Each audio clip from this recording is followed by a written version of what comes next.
UFC Abu Dhabi is coming up next weekend, and today, guys, I'm going to be breaking down the entire card, talking about everything that there is to talk about these fighters, with timestamps if you'd like to skip to any part of the video. Hello, everybody, and welcome back to another video. If you are new here, my name is Kyle. I'm your guy with many YouTube channels, and welcome back to another full card breakdown, everybody. We're going to talk about predictions, fighters I would like to win, memes like we're going to talk about with Shamil Gaziev. We're going to talk about the odds, and I remembered, too, actually log into Tapology this time around so I can give my official prediction on the website, guys. I'm excited to be here. I'm excited that you're watching. Let's get started. And we are starting off with the first fight on the card, that being Shamil the Blob Gaziev taking on Don'Tale Mayes. Now, I find it so funny how Shamil Gaziev had one performance and all of a sudden the dude is just a meme. To get into their styles, Shamil Gaziev is a giant Dagestani striker with big power and very strong takedowns. The only problem is, we recently found out this dude has an insanely major issue with heart and cardio. And that's a pretty big issue to have because he fought Jairzinho Rozenstruik and looked absolutely horrible just 4 months ago. He had a good first round, but then he did nothing. He did absolutely nothing for 3 rounds. Like, literally nothing. He gave up and stuck his mouthpiece out of his mouth and then ended up quitting at the end of the third or fourth round, whatever it was. He quit in the fight. Crazy.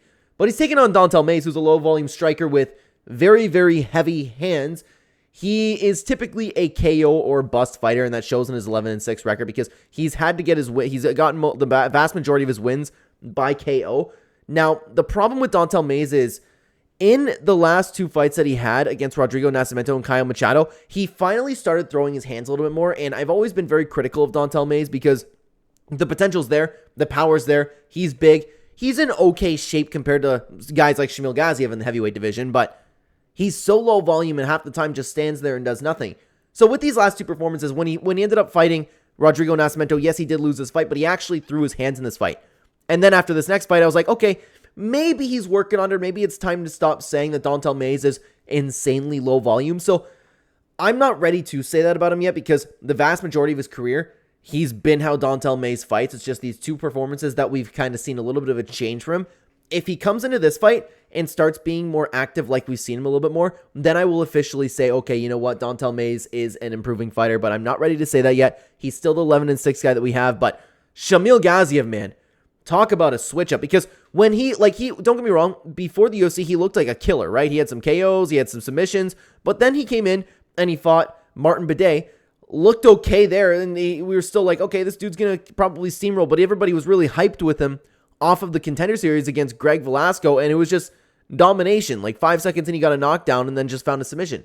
And then everybody was saying, okay, this dude has some serious potential because he literally walked through everything that Greg Velasco offered. So what a switch up, man. We found out this dude has no heart and no cardio. He is a first round fighter, but the problem is he's a big boy. He's a big boy, but Don'Tale Mayes is a big boy too. For my pick, man, I have to go Don'Tale Mayes. I have to, and I hate picking Don'Tale Mayes in fights because sometimes he comes there and does nothing. Does nothing. Maybe, it's a possibility that Shamil Gaziev had an off night. It's possible. But after watching a performance where a guy, literally did nothing, and Don'Tale Mayes is a fighter who does nothing. You did more nothing than Don'Tale Mayes. And that's saying something. But then again, looking at their technique, I feel like Shamil Gaziev is better. That's the problem with the state of the heavyweight division that we're in, man. I'm going to pick Don'Tale Mayes. He's the younger fighter. At least I know he will do something if this fight gets out of round 1. I can't say about Shamil Gaziev, and maybe he'll just stick out his mouthpiece and give up in the fight again. Let's see what everybody's picking. So I'm going to enter my prediction over here. Do I have to bring... Oh, I have to go... What? What am I... Why? Why do I have to go all the way to this website? Maybe we'll figure it out a different time. Okay, so I'm choosing Don'Tale Mayes. And does it even say? Okay, does it even say? I don't... Every single one of these videos, man, I try. I try so hard to actually get to the prediction level with everybody else. Do you just leave it there? Save? Save when finished. Oh my god, I'm done with that. I'm done with that. Looks like we're not doing it today. Anyways, guys, for somebody that I would like to see win, I'm not even lying to you, I would like to see Shamil Gaziev win because the memes have just been too funny. And over on Odds Jam, this is really saying something. If you're talking about a guy that's taking on... Don'Tale Mayes is taking on a fighter that just isn't good, right? Look at this. Shamil Gaziev, Dontel Mays, and my camera is blocking it. This video is an entire mess so far, guys. An entire mess. Let's go over here. How about that? Anyways, you see that Shamil Gaziev is sitting at a favorite. I don't think he should be a favorite at all, especially after that last performance. But Dontel Mays sucks too, man. Like, this is a very, very low-level heavyweight fight. And Shamil Gaziev and Dontel Mays both have something to prove. And I understand, like, in the position I'm in over here, hey, you have to impress me like I'm a dude behind my microphone. I understand these guys are doing something that are infinitely more brave and courageous and better with their lives than anything I will ever amount to in my life, likely, right? So I feel bad saying, like, oh my god, the state of the heavyweight division is garbage. These two fighters are garbage. But, like, I don't know what else to say, man. They're low output. It's a big issue for the heavyweight division, but I am ultimately going to go with Dontel Mays to get the win here. But guys, let's continue on over to the next fight. That being Mohannad Yahya taking on Kaue Fernandes. And I find this a very interesting fight because I am interested to see how Kaue Fernandes is going to make his run to the UFC. We have Mohannad Yahya, who is a striker who uses his range decently well. He has an okay clinch game, but that's about it. It's nothing too crazy about his style. He's still somebody that needs to see a little bit improving, in my opinion, at least. I just maybe perhaps that we've seen stuff yet, or that we have not seen things yet that he is capable of. But he's taking on Kaue Fernandes, who is also a striker with really good movement, and he's decently creative in there. He also has a ground game, but he prefers to fight a more technical striking match. And both guys are kind of like in the same ratio of record we have going on. We have Kaue Fernandes coming off of a tough loss in his first UFC fight against Mark Diakasi, and it's unfortunate because, like, I still think he's a good fighter, and it always sucks when somebody comes out of the LFA. And what's interesting is I've been watching this dude in the LFA for a little while, and I was excited in the possibility, like, of him actually fighting to the UFC. He was fairly active. He looked pretty good, but then the Mark Diakasi fight, I wasn't so sure. Like, I don't know if he necessarily lived up to what I think that he can. I just think the potential's there, man. He's in his prime. He's looking okay. But Mohannad Yahya also put together a nice win streak and then suffered his first loss against Trevor Peek, where it was honestly a little bit of a lackluster performance. It left me not too impressed. He was just a step behind Trevor Peek the whole time. And to be kind of a step behind Trevor Peek, not being dragged into a war, I don't know. That kind of left a little bit of a sour taste in my mouth. For this particular fight, I like Kaue Fernandes in this matchup. I just like what I've seen from him over in the LFA. Mohannad Yahya, I need to see more from in the UFC. I need to see him have a pretty good performance to really get me going on the Mohannad Yahya train. Kaue Fernandes, he has more options to win this fight. He's just entering his prime, and he's somebody who I believe is still improving. I think that he has a lot of potential that we haven't seen yet. So I'm interested to see what the odds are for this fight, because I don't know if I had to guess Kaue Fernandes is a favorite. Oh, he's a big favorite. Okay. Kaue Fernandes is sitting at around a minus 344 favorite, and I think it's a little bit steep. I definitely not like parlay piece worthy. Definitely not money line worthy.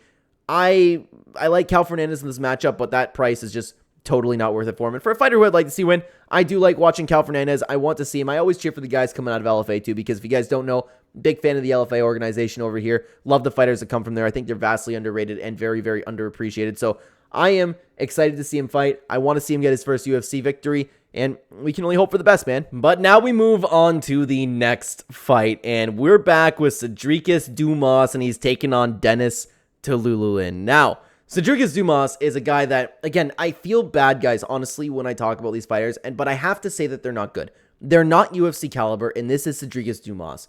He is a supposedly good striker, but comes in and really does nothing. I cannot believe he put together a 2-fight win streak. You have the Cody Brundage one, and you have the Abu Zaitar fight.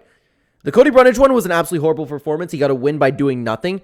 Brundage took the fight on short notice, and still nothing happened there. And then the Abu Zaitar fight, I still can't believe that he won again. Nothing happened, and he won a close decision. And then we finally have the Nurmagomedov Ruziboev fight where justice was served. He sucked and still continued to suck. It was a controversial stoppage, but he would have lost that fight anyways. He was on his way to losing, and it was only a matter of time. Justice was finally served for Sedriques Dumas. He's not UFC caliber, man. He's not. Denis Tiuliulin, people might say the exact same thing because, of course, he's 11-9, but this dude, just take a look at his last 5, man. The dude has been put through the ringer of opponents. Before we get to it, though, he is a very, very aggressive striker who constantly likes to move forward. He likes to turn fights into a brawl and KO you with good power, but sometimes that works against him. Sometimes he can be out-techniqued.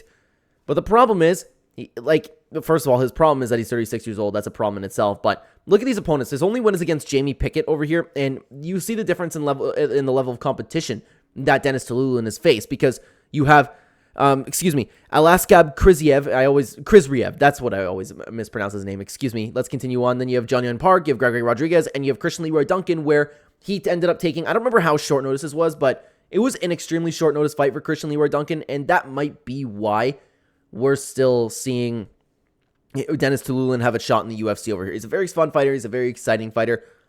I think that he's better than Sedriques Dumas because take a look at this. I know MMA math doesn't work, but I think he's better than your Jamie Pickett's, and I think Sedriques Dumas is worse than your Jamie Pickett's, if that makes sense. He does nothing. All he has is if he wins this fight, it's going to be an absolute fluke KO. Denis Tiuliulin is better everywhere. I understand he's 36. I understand Sedriques Dumas is just entering his prime, but I am all over Denis Tiuliulin, and I am highly considering placing a bet. I did, when this fight was originally booked, I did have a bet on Denis Tiuliulin, but of course the fight got canceled, and I actually don't recall why the fight got canceled, but before we get into odds, Jim, the fighter that I would like to see win is obviously Denis Tiuliulin. He's a fun fighter to watch. He's getting up there in age. I would like to see him get a paycheck, and Sedriques Dumas, like, he doesn't belong in the UFC, man. Denis Tiuliulin does. He's just had bad luck with opponents. He is a good fighter. Let's see, and wow, I might need to jump on this. Denis Tiuliulin is the underdog. I don't remember what he was originally. I feel like the odds were pretty close, but for some reason it's escaping me at the moment. But this is a fight that I will very, very likely be betting on. Denis Tiuliulin, I am all over in this matchup. But guys, let's continue on over to the next fight. And this fight is a fight that I have no clue what to think. We have Herbert versus Rolando Bedoya. It's a very interesting matchup. It's very good matchmaking by the UFC. You have Herbert, who is a technical striker, good movement. He does a really, really good job when he's at range. He's one of those fighters that the range matters. So you have a 77-inch reach over here as opposed to 75.2 for Rolando Bedoya. And on the other side of Rolando Bedoya, he's a fun, creative striker who also has good movement. That's why I think it is actually like really good matchmaking over there. He has really good volume. He has really good combinations. He can be effective with his leg kicks. He has a good jab. I'm saying all these stuff and I'm kind of like hyping myself up to pick Bedoya over here because I don't even know who would be a better striker, man. I don't know. This is a really, really tough fight. You have Rolando Bedoya, though, who unfortunately, and this is what's really, really stopping me, because before the UFC, he looked really good, and he didn't look horrible once he came into the UFC, but definitely not the guy that he was hyped up to be, okay? He fought Chaos Williams over to a split decision loss, and then a Kenan Song decision loss over there as well. We haven't seen him be able to put it together, and Herbert, as of right now, I understand he's 36 years old. That's what's kind of stopping me right now from picking him, but I still think that I might pick him for this fight. Long story short, guys, I think this fight should be a pick'em fight. I think it's a very, very even fight, but Herbert has that experience against way better opponents from Rolando Bedoya. He's been in the UFC for a while now. Just take a look at the opponents that he's fought. He has bad experience with Ilia Topuria, and then Kyle Nelson, which is a win that's aging actually quite well. You have the decision to Ludovic Klein, and then you have the Varas ZM fight. He has faced better fighters, and like both guys are going to come in there. They're probably going to want to strike. On paper, I think Bedoya. I don't know, man. I like the combinations that he's thrown. I like Bedoya before the UFC. That's the problem. Herbert is proven against UFC talent. The only thing that's really stopping me is his age. He's getting up there in age. Bedoya is not even in his prime yet. And Bedoya doesn't suck. He just hasn't necessarily impressed me. You know what I mean? I believe this fight should be a pick'em. For the sake of the video, I will be picking Herbert to win this fight, but this is absolutely not a fight to bet on. And to be honest with you, I don't really care who wins this fight, but let's take a look at what the odds are. And the odds kind of reflect what I was saying over here.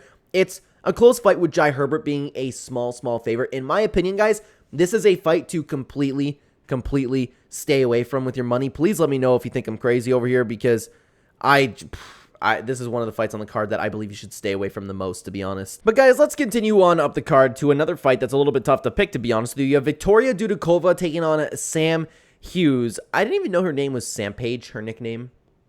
Is that new? Regardless, it doesn't really matter. You have Victoria Dudakova, who a lot of people were pretty hyped on, and I thought she had potential myself, but since coming into the UFC, in my opinion, this girl has been completely overhyped. She obviously took on cans before the UFC, and she just has not shown to be the killer that she is. But for the sake of her fighting style, she is a well-rounded fighter. She doesn't seem to really have a preference where the fight goes, but she can kind of compete everywhere. I'm not saying she's garbage. Don't get me wrong. That's not the idea that I'm trying to put out there. I just think that she's overhyped. She's taking on Sam Hughes, who is 8-6. We've seen her in the UFC for a while. She is a big, heavy pressure striker with a wrestling game. She can be outworked. She can be outstriked, but where she does kind of shine is breaking people down using her strength and her cardio. So this is typically how the Sam Hughes fights goes. Can she take control? If she can, she probably will win the fight. I don't think that she's going to take control of Victoria Dudakova, though. We've seen, like, at least Victoria Dudakova is undefeated right now. I just like I said, man, don't get me wrong. I'm not saying she's one of those strawweight fighters that just come into the UFC just for the sake of adding a fighter to a division. She's okay. I just believe her to be vastly overhyped. Since she came in the Contender Series, she looked good, but these two UFC performances, nothing really screamed to me like, hey, this girl's going to be a problem. Sam Hughes, though, 8-6, the record speaks for itself. She hasn't taken on anybody really of significance, right? There's nothing like, and I don't even know how I feel about Yasmin Yurugui, too. I'd have to wait and see. I think that she's potentially a little bit overhyped as well, but I don't know, man. Tough fight to pick. One that you should stay away from your money. I don't even know if I like a 1.5 round for this one because the potential for a Victoria Dudakova KO is live. Like, she is one of those fighters that could change, but tough fight, man. I'm not confident whatsoever in this pick, but I am going to give a slight lean over to Victoria Dudakova to get the win, and I would also like to see Victoria Dudakova get the win. And if anybody's new to this channel, I don't make picks based on my feelings. I just also like to, I am emotionally invested into this sport and a lot of fighters, so I like to see different fighters win. For example, I'm recording this on Thursday night before the Saturday that you were seeing it on. I am hoping so much that Curtis Blades won the fight, and that's either going to age really well or age really bad, man. But, like, I just want you guys to know, if you are brand new to this channel, I don't let my feelings for any particular fighter. For example, Michael Chiesa is one of my favorite fighters. I wouldn't pick him for that reason, you know? So, I hope Victoria Dudakova gets the win here. Let's see what the odds are saying over on Odds Jam. Victoria Dudakova is a small favorite. That's understandable. That's a good line. That makes sense. But in my opinion, this is also not one where you should really be throwing your money because I am not confident in this fight whatsoever. Now, guys, let's move on over to the next fight. We have Alonzo Menifield coming off of that insanely strange performance against Asmat Mirzakhanov. I always mispronounce his name. I apologize. I might as well start with Asmat because he is a smaller guy for this light heavyweight division. That makes him also, though, a very fast striker for the division. He has good power. He has a solid wrestling game, solid top game, but he does prefer to strike. The point being, this dude can fight everywhere. It's just sometimes in this division, he can be outsized just a little bit. But he's taking on Alonzo Menifield, who's coming off of one of the weirdest performances that we've seen in a long time against Carlos Ulberg, because Alonzo came out, guns blazing, wild, got finished. Very, very strange. Other than that, he's a stand-up fighter with good power, good takedown defense. Sometimes he has been susceptible to gassing, but it's something to take into consideration when you're making a pick if you're betting on him. But if anybody has the potential to run out of gas in a fight, I would keep my money away from somebody like that. So I would keep my money away from Alonzo Menifield. But this is another little bit of a tough fight to pick. Both guys are kind of in the same spot in their career, I mean, like, in their age, but Asmat hasn't been defeated yet, but I don't exactly know where he's going to belong at the top of the division because he hasn't faced anybody, and even if he beats Alonzo Menifield, I still don't know if I'm going to be like, okay, is this dude ready for the top of the division? I'm not too entirely sure.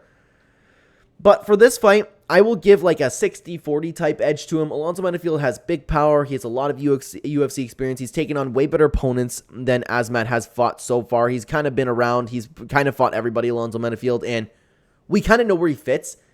I don't know about Gatekeeper, somewhere around there. You know what I mean? He's kind of floating around the top 15. I'm not sure how I feel about the professional just yet, but I will still be picking him to win because he has shown, in my opinion, to be a promising fighter. I just don't know if he's going to get fraud checked. I'm not confident in this pick whatsoever, but I am going to pick Asmat Mirzakhanov to get the win over here, and I would like to see him get the win, but I don't really care either way. And the odds, again, are reflecting what I'm saying. I feel like I'm having some good reads this card, man.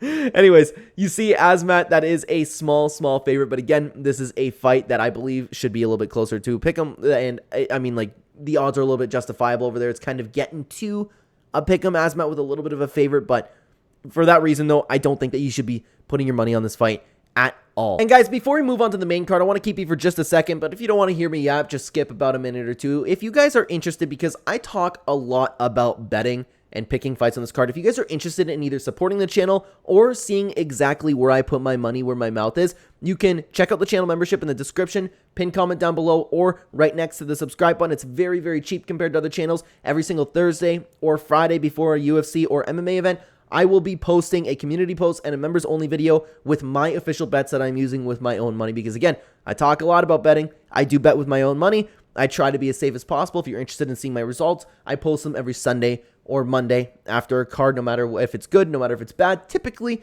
we play it safe though. So if you're interested, again, either supporting the channel or seeing what I'm betting on to combine my own research with yours, never blindly tail, then check out the channel membership. Also, the site that we have been using, OddsJam, is fantastic. If you have multiple sports books, it has a ton of tools. It's very quick to get onto these odds. If you would like to sign up to OddsJam, you can use my link in the pinned comment and description down below. They are sponsoring this video, which thank you very much to OddsJam for. You can get a discount if you were to sign up using the link in the description, pinned comment down below, and using code Clenbat when you sign up. You can get a discount there, guys. Thank you very, very much for listening. Let's get into the main card. Now, guys, opening up the main card is one of the most underrated fights that you will find on this card. I cannot wait to watch this fight. It's by two fighters that I have been extremely, extremely impressed with, and I don't have a clue in the world who's going to win this fight. Joel Alvarez versus Elvis Brenner. These two fighters are such dark horses in the division, and I'm so happy that the hardcore MMA community is finally giving them the shine that they deserve. Both of them are great. You have Joel Alvarez, who, honestly, he is a lengthy boxer and grappler who definitely, he does prefer to, it seemingly prefers to grapple. He excels at grappling. He can be taken down, but he's one of those guys that's okay with it. He can attack, but his striking is reminding me of like the first time I kind of watched Yahya Rodriguez. The combinations, the timing, it's fantastic. Although I wouldn't say like to the same extent as Yahya Rodriguez, but he ends most combinations with a leg kick. His striking is beautiful to watch. I'm fascinated watching it, and even like, he really shined in his last fight against Mark Diakasi, and it's a shame that we haven't seen him for almost a year, because I have been waiting to watch this guy fight again. But he's taking on Elvis Brenner, who is a grappler with okay striking, but where Elvis Brenner shines is he is very dangerous on the ground. His heart and cardio are insane. Insane, and it really showed in his last performance. Okay, I get that he lost to Miktabek Oralbai. I get it. But if this fight went another round, he was going to finish the fight. I understand it's easy to say, like, when you're talking about, like, well, like, it's like the Nate Diaz kind of argument, where he's like, Nate didn't lose the fight, he just ran out of time. But my point being, like, he was very competitive in this fight.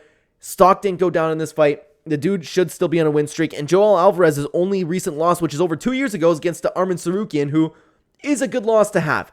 Both guys have been extremely, extremely impressive against extremely, extremely good talent. Okay? Take a look at, and Elvis Brenner, man, has wins over through the ringer of opponents over here. Like, it's amazing. I am so impressed by both guys. I don't know how this fight's going to go. Not a clue. Not a clue. I think this is one that we should all lay back and we should enjoy the beautiful technique that will be on display, because I cannot wait for this fight. This is about as 50-50 as you can get. As 50-50 as you can get. Out of every fight on this card, you do not bet on this one. If anybody has a hard prediction, please comment down below and let me know why. I don't know who's going to win the striking exchange. Well, I don't even know who's going to win the striking exchange, because Elvis Brenner could just out-heart Joel Alvarez and be like, nah, I'm going to win this fight right now.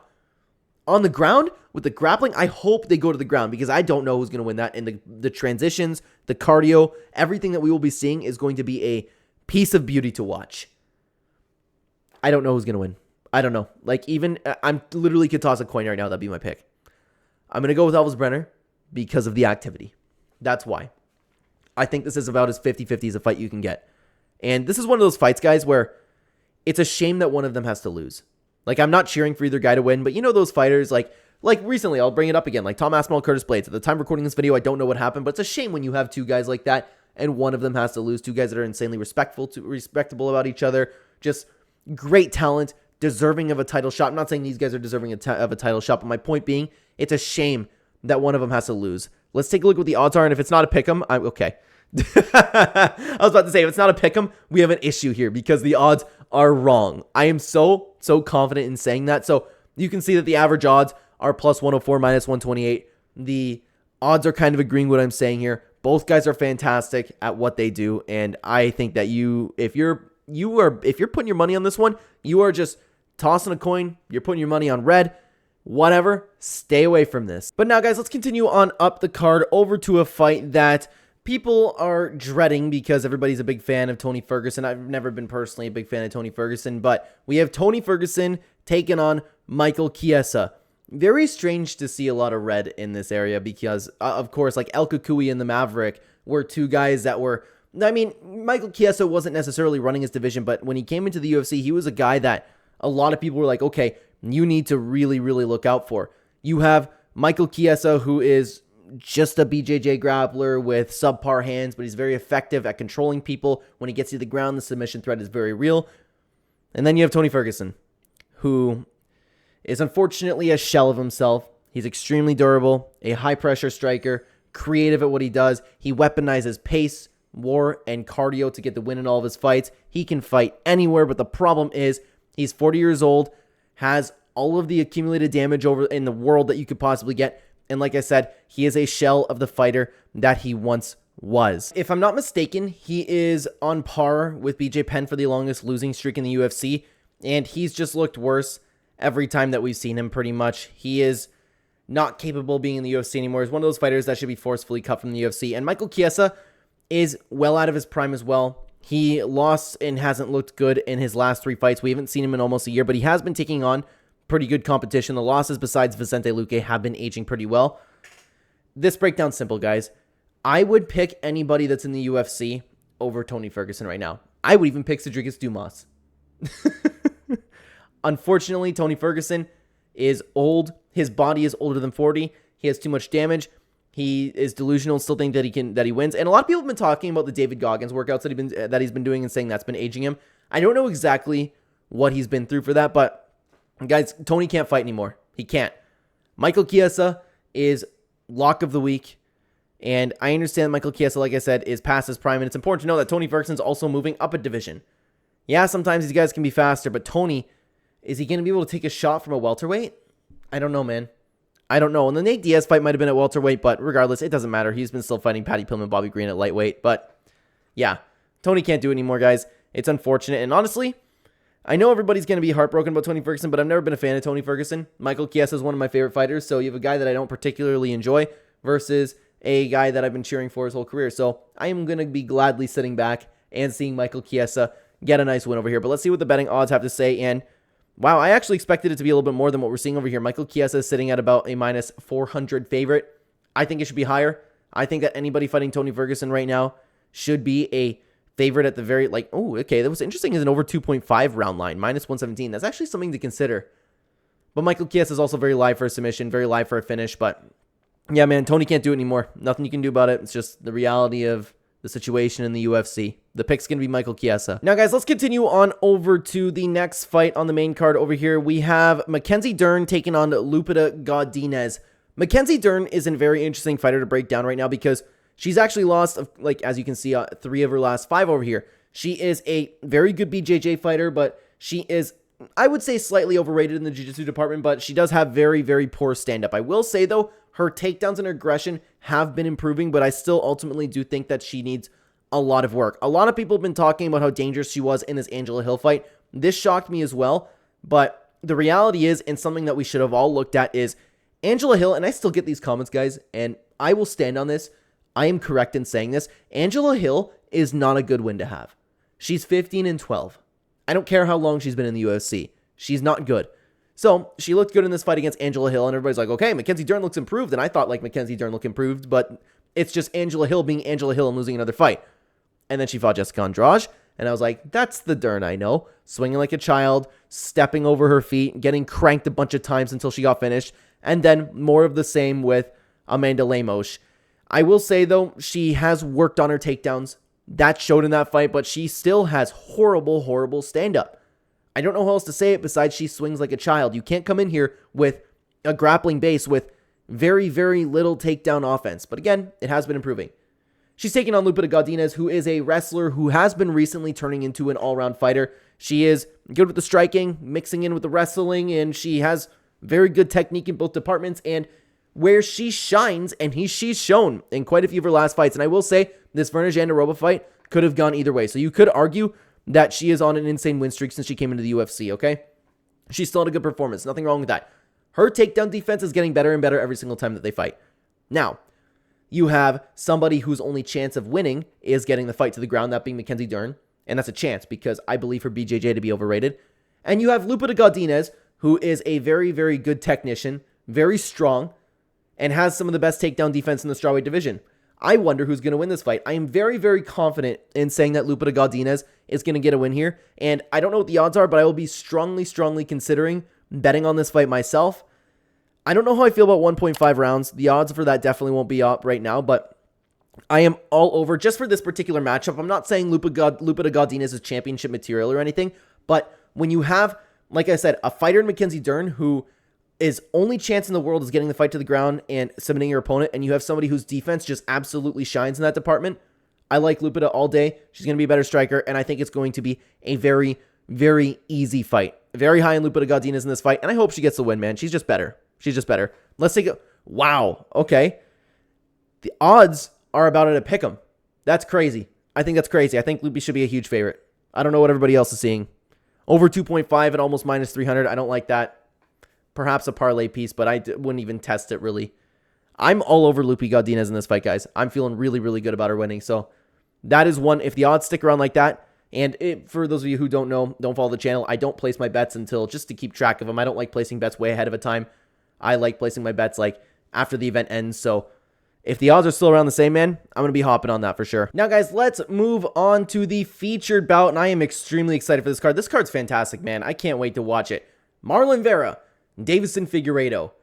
Very, very tough fight to pick. Okay, you have Marlon Vera, who is a well-rounded fighter, excels at kickboxing. He can be low volume, but he is extremely durable. His skin is made of something extremely special. And I'm a little bit confused what I think about this guy at this point in his career because, well, you know what? We'll get to it in just a second. He's taking on Deiveson Figueiredo, who is a very, very complete fighter who excels at a fast-paced, chaotic fight where he looks to knock you just clean out. He shines in the calculated chaos, that being when he's able to drag the fight into a fast-paced, high-paced war. He can use technique to really, really finish you. He also does have good fight IQ. He can switch up the game plan mid-fight. The only thing to note about Deiveson Figueiredo is since he moved up to 135, he lacks that real dangerous, like, what do you call it, intimidating presence that he had at 125, because when he hit somebody at 125, you could see like, oh, that's not good. He just, Deiveson Figueiredo nailed him. So he kind of lacks that presence. He even struggled with Cody Garbrandt a little bit. And I think that's something important to note because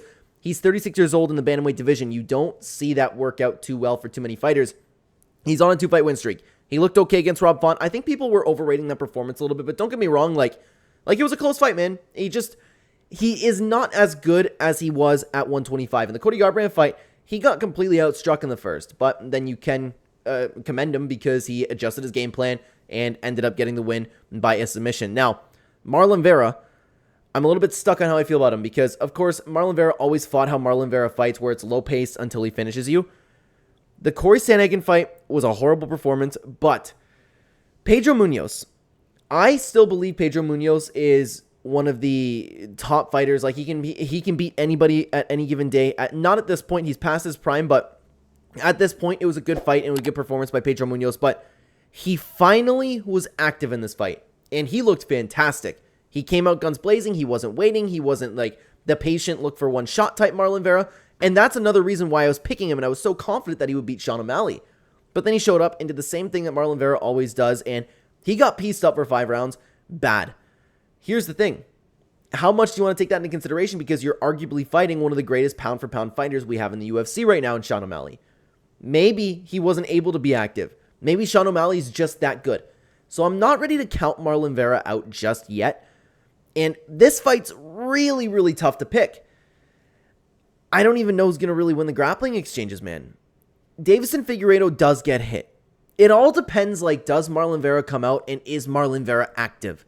That's the issue, and that's why I'm having such a problem with this fight, because if he comes out like he did against Pedro Munoz, I would hands down pick him to win. If he shows up like he did in Sean O'Malley and so many other performances that we've seen from Marlon Vera, then I think Deiveson Figueiredo is going to get the better of him. I'm going to I'm going to lean towards Marlon Vera in like a 60-40 kind of case because Deiveson Figueiredo does get hit, and he gets hit quite often. Like, he's a great fighter, don't get me wrong, but he's 36 years old in the bantamweight division. He's not undersized for the division, but he lacks the presence that he had in 125, like I said. And Marlon Vera, if he lands one of those head kicks, I could very well see him rocking Deiveson Figueiredo, putting him away. I think Deiveson Figueiredo is there to hit. Marlon Vera is very active, but it's a 3-round fight, and that favors Deiveson Figueiredo. I think it's a close fight. I think it's a very tough fight to pick. I'm saying this with a low amount of confidence, but I will be picking Marlon Vera to get the win here. And for who I would like to see win this fight, guys, it's a shame, another one of these fights that it's a shame where somebody has to lose this fight. I'm a huge fan of both guys. I'm going to cheer for Deiveson Figueiredo. I like him just a little bit more, but man, it sucks. Hi, Sunny baby. Sorry, my dog just walked in. The camera's picking her up. She's so cute, climbing up on the couch. We took her for a swim earlier. Hi, baby. Hi, baby. She's also cheering for Deiveson Figueiredo to win. But let's take a look at Odds Jam over here. And the odds are very, very close. You have Deiveson Figueiredo, who is a slight favorite. I guess that's understandable. He, especially after Marlon Vera's last loss, a lot of people have been counting him out. And again, in my opinion, understandably so. But I'm not ready to count Marlon Vera out. I think that Sean O'Malley just might be that good. My pick is going to be Marlon Vera to get the job done. Guys, let's continue on up the card now over to the new co-main event that we have. This is a short notice fight, and that's something to take into consideration here. We have Shara Bullet Magomedov taking on Michael Oleksiejczuk. And I apologize, guys. I always pronounce Michael's name wrong, and it might even be Michael. I don't even remember the proper pronunciation for it, but it doesn't really matter. He is a very, I will say, you know what? I'll start off with him. He is better than his 19-8 record. The only problem throughout his career is he has had a clear hole in his game, that being in the grappling department, because other than that, he is a very dangerous come-forward striker who just wants to finish you in the first round. He's difficult to deal with in the opening round, but if you're able to take him to the ground, able to outwork him, you can get the better of him, and you can get the better of him, in the striking department as well. It's just, he's an okay fighter. I just think he's a little bit better than his 19-8 record. It's also important to note, besides the Cody Brennage fight, take a look at the ringer that of the opponents that he's been through so far. You have Kyle Braujo, Chidi Njokuani, Michelle Pereira, and Kevin Holland. Most of these fights did not go well for him, and he didn't look good, especially in his last two fights. Well, I mean, even the Kevin Holland one, like, he was looking like he was going to beat Kevin Holland, but then Kevin Holland just ended up submitting him, and that's always been the problem with Michael Oleksiejczuk. Shara Magomedov, though, 13-0. Fairly new to the UFC. We've had 2 wins and 2 performances from him. He looked like he was a very, very huge killer coming to the UFC, and now I'm a little bit left with this last performance against Antonio Tricoli, and this is a short notice bout too. I'm left feeling unsure about him. So he is a really, really great Muay Thai striker. He's very violent, very speedy. He uses his lead leg very well, and when I say violent, like, this dude will hit you from anywhere. He wants to hurt you in that octagon, and it's always a dangerous opponent to be up against. The only thing is, he does have issues, although it's improving. He does have issues with takedown defense, but he can offer some resistance against BJJ. He attacks off the back with violent intent. Like I said, man, no matter where you are in this fight, he will hurt you. He'll be throwing elbows. He'll be throwing kicks. It looks like he's one of those weirdos that really enjoys being in there, and that's another thing. Like, it makes for a very dangerous fighter. The thing is, I don't think that Michael Oleksiejczuk is going to be taking down Shara Magomedov, so you're left with 2 strikers, and Oleksiejczuk is difficult to deal with in the first round, but I think that Shara Bullet is going to be able to keep him on the outside. I think he has better technique when it comes to Muay Thai, and I think that he's going to get the win here. On top of that, even if he does go to a decision, they're in Abu Dhabi, and you know the UFC wants to promote Shara Magomedov, and I believe that they're going to give Shara Magomedov the win no matter if this fight even has a close decision or not. Let's say Michael Oleksiejczuk is piecing him up, doing great in the octagon. Decision, they're going to give it to Shara Bullet because this has been a little bit of an issue with the judging as of lately. But I think Shara Bullet, this fight is being set up for him to win. I think he's going to continue the win streak. And while I'm not sure about him as he makes his way through the top of the division, I think that he's going to get past Michael Oleksiejczuk over here. And it's a little bit unfortunate to see, but yeah, I don't know, man. I think that Shara's got this one. Let's take a look at what the odds have to say over here. And the odds are picking, I think I picked a lot of favorites today, didn't I, guys? The only one that I can think off the top of my head, but that's even recently because I talked about it, was Marlon Vera being an underdog. But anyways, Shara Magomedov is sitting at a minus 250-ish favorite. That's understandable in my opinion. I don't know about hitting that. That's getting a little bit of steep lines there, but I would imagine it's going to move more into the direction of Shara Magomedov because, again, this fight does seem set up to kind of go his way. Michael Oleksiejczuk's not going to go for a takedown. It's going to stay a stand-up fight, and I think Shara Magomedov is just going to pick him apart and do what he does best. Something else I forgot to note is that he's a cheater. He'll grab the fence.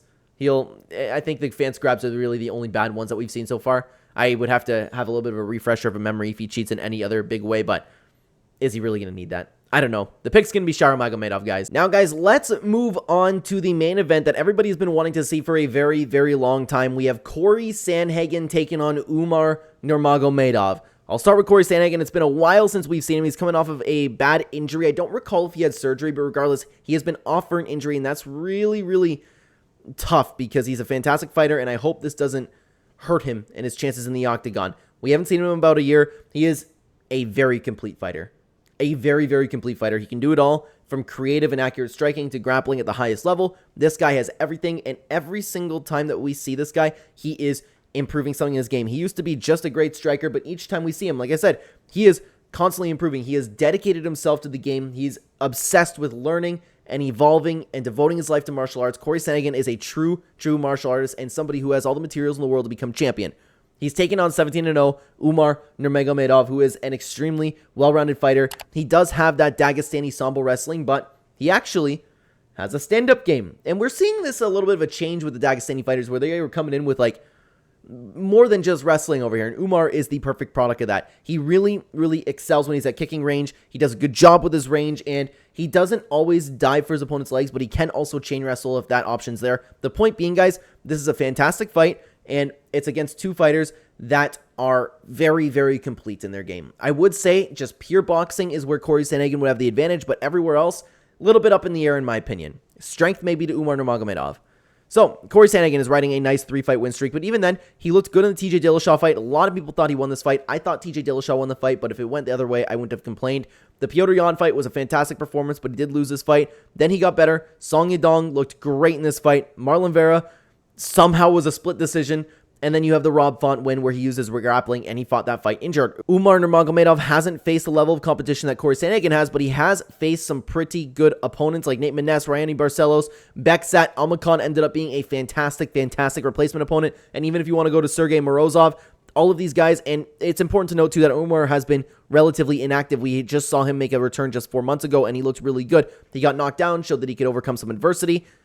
It's going to be a really interesting fight, and what I'm particularly curious about is Corey Sandhagen seems very, very confident that he sees one particular hole in the grappling game of the Dagestani fighters. He's been very vocal about this in the past. I haven't heard him say anything about it recently, but I'm interested to see if Corey Sandhagen actually sees a big hole. Like, perhaps he sees a hole, but it'll be a little bit difficult to implement. But if we see Corey Sandhagen out-grapple Umar Nurmagomedov, which honestly wouldn't shock me, then I don't even know what to say, man. I will be so impressed. Because Umar is the real deal. He absolutely belongs at the top of the division, even though he hasn't faced a Corey Sandhagen yet. What's really holding me back from picking Corey Sandhagen here is the injury. I don't know how long he's been training. He's been off for a long time. He had a really, really bad injury. Ring rust is real, in my opinion. What if he comes in and doesn't look the same, and he's fighting a guy who's going to be as strong and as confident and as well-rounded, as Umar Nurmagomedov is? That's the big reason why I'm leaning on the side of Umar here. Technique for technique, I think it's fairly equal, and I would actually, I would be leaning towards Corey Sandhagen to win this fight if he wasn't off for so long, but I do think that this is a extremely close fight. So the layoff is going to be the primary reason why I am picking Umar Nurmagomedov to win the fight. He's also just entering his prime. I don't trust Corey Sandhagen's body right now. I don't, and Umar Nurmagomedov has some great people around him. He's getting better as well. And it's going to be a very, very interesting fight to see. But I'm going to have a slight lean over to Umar Nurmagomedov. And for who I would like to see win this fight, guys, I'm over Corey Sandhagen. I like Umar too. I like Umar. I like the Nurmagomedovs. But I would like to see Corey Sandhagen to get the win over here. I would like to see him get the title, get a title shot. I would love to see him fight Sean O'Malley. That would be such a great matchup to see. And I think that he is a very underappreciated fighter among casual fans. I think that he is beautiful to watch. I love watching Corey Sandhagen fight, and I'm a fan of the guy, man. Let's take a look at overall odds, Jam. You see Umar Nurmagomedov is about a -246 favorite. I get that. It makes sense, but yeah, something's really holding me back and kind of saying Sandhagen has a chance here.